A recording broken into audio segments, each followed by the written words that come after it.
Алматыға оқу жаттығу жиынына келді. Осы жақтан бізді соғысқа дайындайды.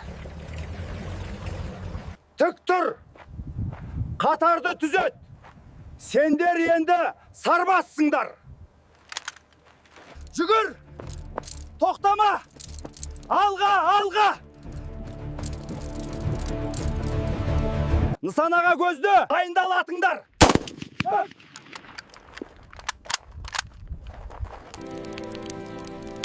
Бүгін ауыр болды, бірақ ертең одан да қиын болады. Бізді майданға алып бара жатыр, бәрі белгісіз.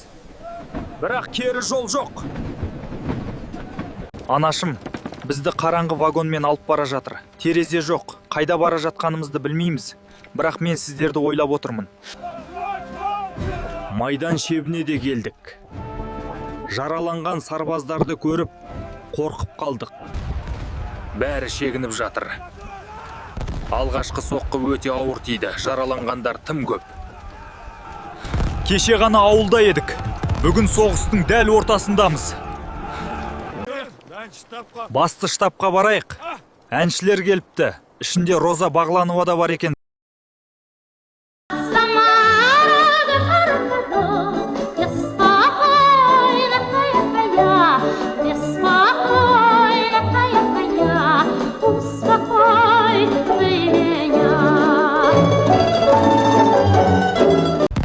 Аяз сүйектен өтіп барады, бірақ шегінуге жол жоқ.